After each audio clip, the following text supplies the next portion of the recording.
that the initial premium of that call option, if I'm selling it, I should sell it for 6.62. So I can either do that as a two-stage process, or I can do it as two one-stage processes, or I can do it as a two-stage process. Watch what I'm doing now. Have you got all written that bit down? Right.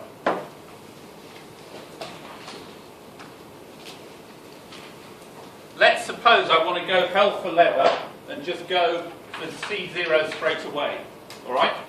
If I plug it into this formula and I'm jumping from t equals 0 to expiry, my time interval is e to the minus 2r delta t. Okay, I have two time steps of delta t. So t minus t is 2 delta t, e to the minus r times that. The expectation is, well, the probability of getting C2 plus is Q times Q. Okay? If I'm sitting at the origin, to get C2 plus, I've got to rise twice. Probability Q1 rise, probability Q the second rise. Plus, then I've got Q1 minus Q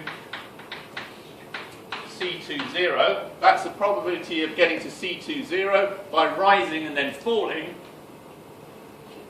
But I've also got a fall and a rise. So I get twice of that. Okay? Because I either have Q times 1 minus Q, up, down, or down, up, according to the share movement, is 1 minus Q, Q. And then I've got 1 minus Q all squared C2 minus. And that's caused by two drops. 1 minus Q times 1 minus Q. This number, if you plug it all in,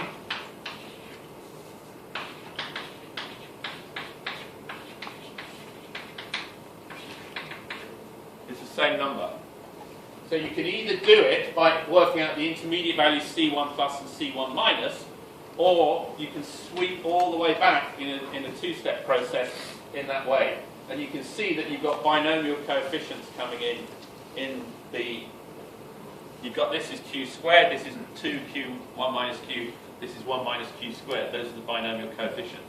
And this is just the discrete version of this formula here. Okay? So, either way is perfectly valid. Okay? You probably want to get the initial value, that's fine. If you're interested in the trading strategy, you would then want to know what C1 plus was and C1 minus was. Okay? So if we want to work out the trading strategy, do you want me to do that? Yeah, okay, alright. See if we can do it easily here.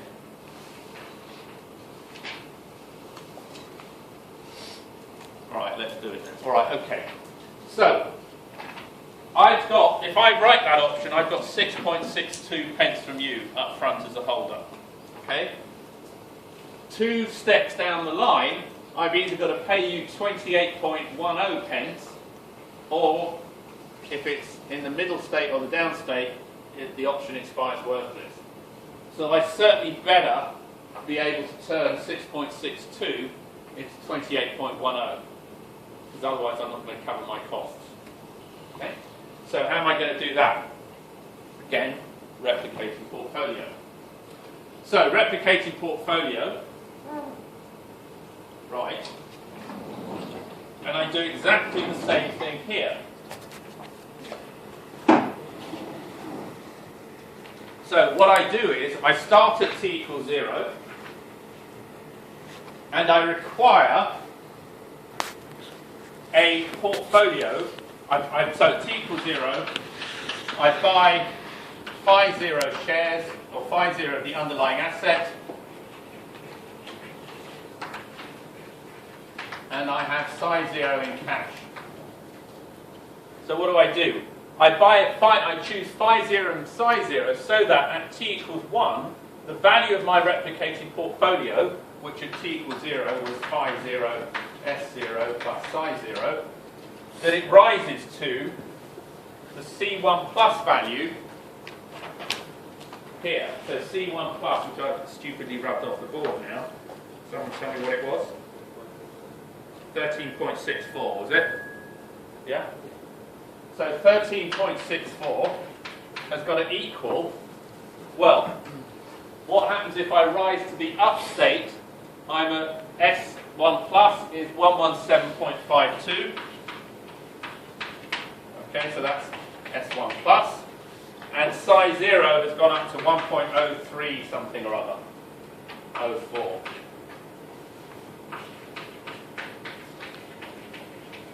That's e to the r delta t with delta t equal to 1. Equally, if I'm in the at t0, if I want to be able to get to that side, I've got to make sure that my v1 plus equals c1 minus. C1 minus was equal to 0, I remember that. S1 minus is 88.57. Okay, this again is 1.0304, and that's e to the r delta t again. So this is what I have to buy. This is an equation for phi 0 and psi 0 that I have to buy at t equals 0. And if I solve those equations, I get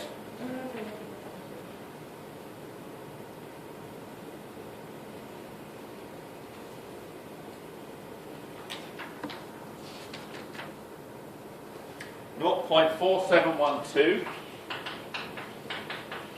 okay, and I get minus 40.50,